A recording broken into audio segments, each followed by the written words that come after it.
guys, welcome back to my another video. Hanmukta inusiro viewsing amade marum mapang singbu mobile repairing pali makedi taram nokcheri. Mayam ngasidi ay mayam da kari kumbang kak ay usage koigi iPhone 6 ko iPhone 6 ay uji mayam da so tawge ani ni leise ay ma to ani ni yung mayam sita leire ani iPhone 6 ngaktani mark se iPhone is digital live ko try to 15 minute dagi connect to itune fine to le minute sito sigi ani se hujik ai hujik mayam da ama unlock toroga sigi problem se ai solve toroga mayam da usage kamaina tawgatage habudo mayam yang minersi ai hujik unlock tool gi through the unlock tool gi through the ni ko ai hujik tawto ise unlock tool gi through the ni hujik minersi si se hujik ai phone se USB connect tawrani koi gi sida 3U tool open tawbirani sida open tawle ko sigi tool se open tawbire ango husi yade musi yani ai si tawre si tawra matungda volume up okay power button ne home key ne ani je amuktang da samara met pirani aduga sida power button se thadok piro release tawbiro aduga sorry amuktaga tawsi ko amuktaga tawsi amukka samarana 1 2 recovery mode ta mathok thabok tawdoi nate ko ji recovery mode tawbe yaroi oje khoina tawto se ai hana fast unlock tool hana open tawrake sisu recovery mode tawtok pigro aduga unlock tool open tawge ko ji unlock tool open tawge ngasi update la unlock tool se anova ko de la si open tawge fast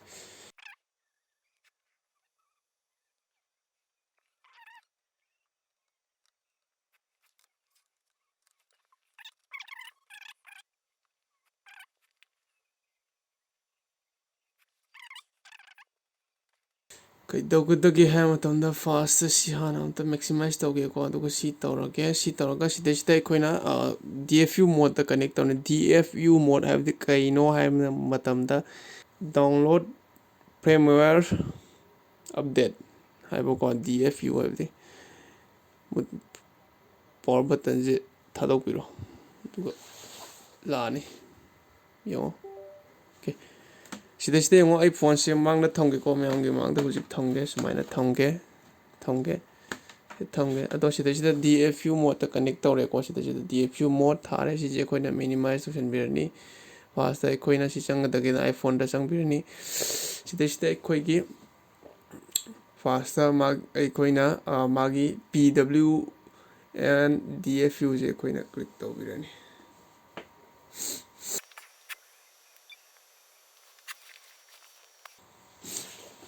कोई सुमाइना click तौबिरम तुमदा install 32-bit driver okay लानी सिदा कोइना मे मागी file गेस्टर से RAM disk से कोइना boot RAM disk अमुक तौबिरनी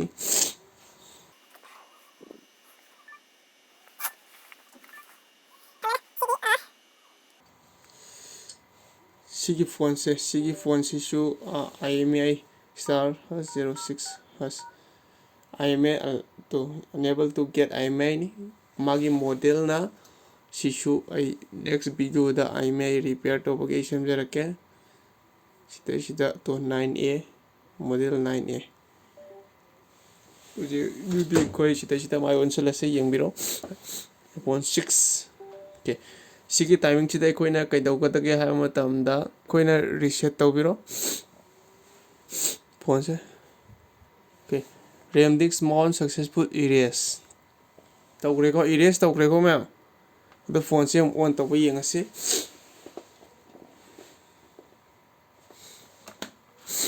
on to kisano duga yeminashi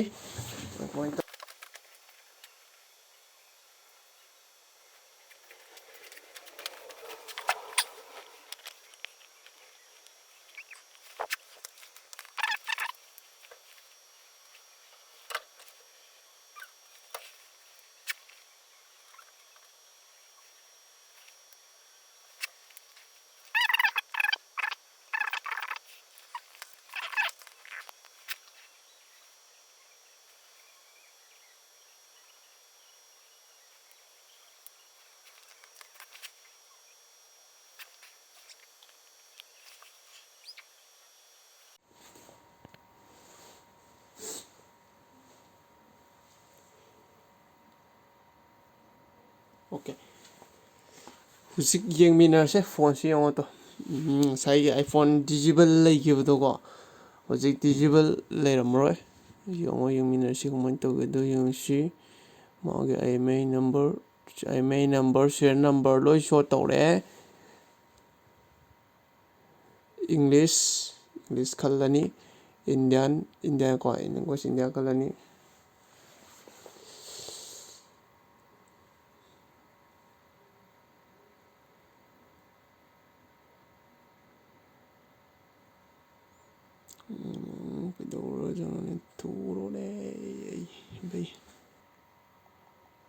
ALE Malem @2021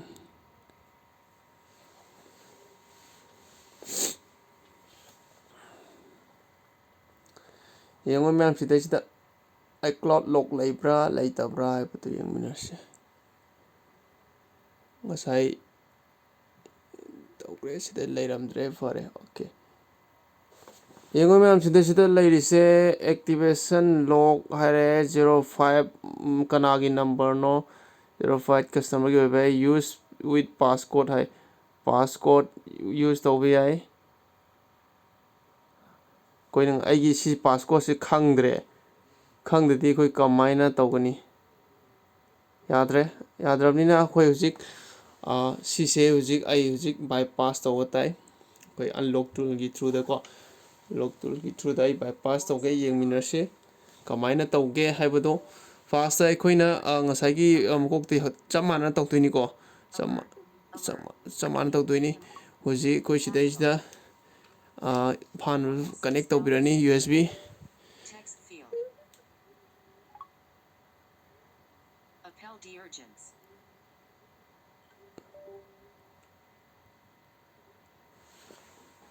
DFU mode pudoini ko. Okay. DFU mode connect tawre connect tawro matungda koina process e amuka hanna ko amuka na PWM DFU click tawbirani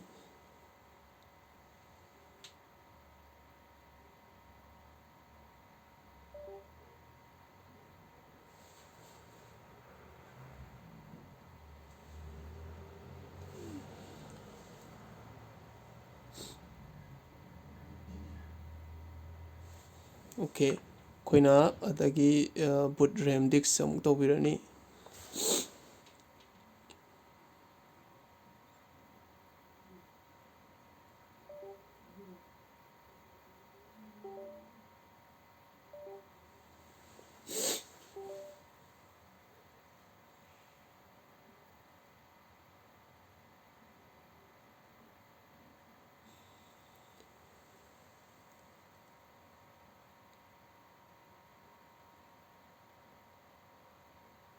phone se hujik sida logo da laane bo magi jailbreak tawgi process ama laani yong sida lai ko ma'am jailbreak tawrini phone se koi gi root tawba hai tare Android ta hagadi sigi process la matungda koina booting RAM disk okay sila matungda koina restore backup click tawbirani ai ngasai magi iCloud lock leba file do aina backup tawga thambane ko adudo restore tawgadaba okay yengo ma'am sida RAM disk mount success backup backup fange sigi phone se adu yengo utilizing restoring data haraga ko sile to se okay adudi phone se hujik on tawra si disconnect tawbirani du yengasi kamai disconnect tawro se mai su yaude ko charge taw yengse yaude aduna sumai tham tare yunga thamba ya daw man yengsi habe mai thamage do yengse ko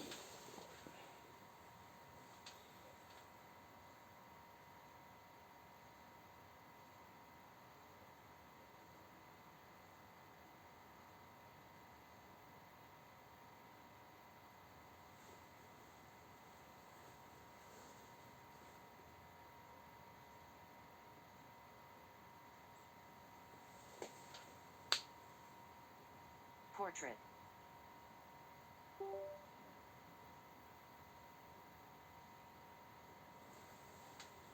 voiceover off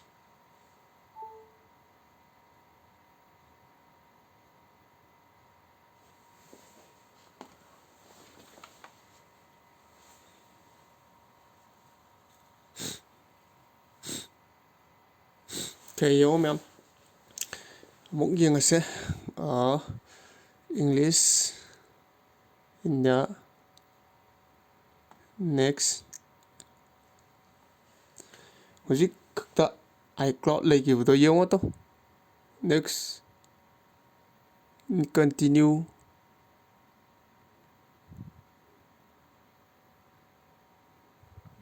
Cancel. Sida aikoina set up touch ID letter haikrase don't use adagi sisu option sangaje passcode option da sisu don't use tawrani don't use kon hapasibu ko adai don't transfer NF adagi makhagi sida use difference ataba ko sida set up letter as setting kona set up ko don't use agree chalo ne okay adai customize setting chase customize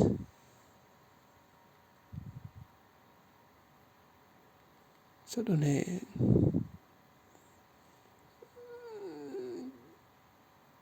no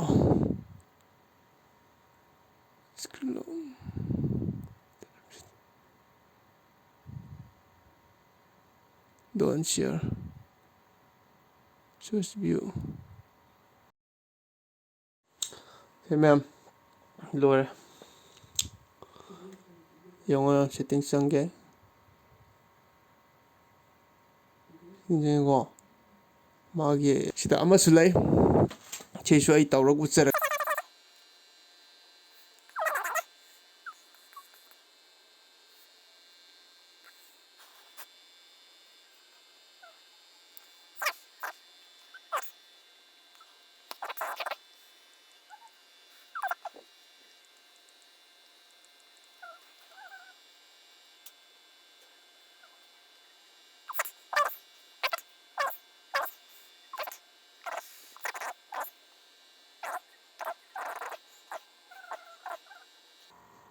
Next setup kamay tawre ide yung ay si connect tawre 3 tool to so user ke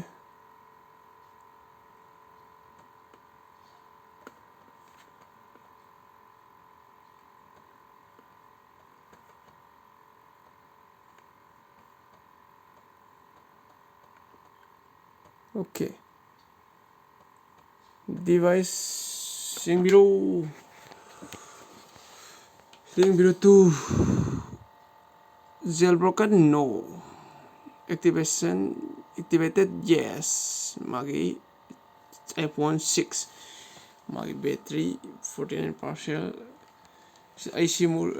disconnect tawge atuga ama simul dengke ani ko hoji ani ni ire laina hujik mayam gi mangda my file jengbiro je iCloud lo sare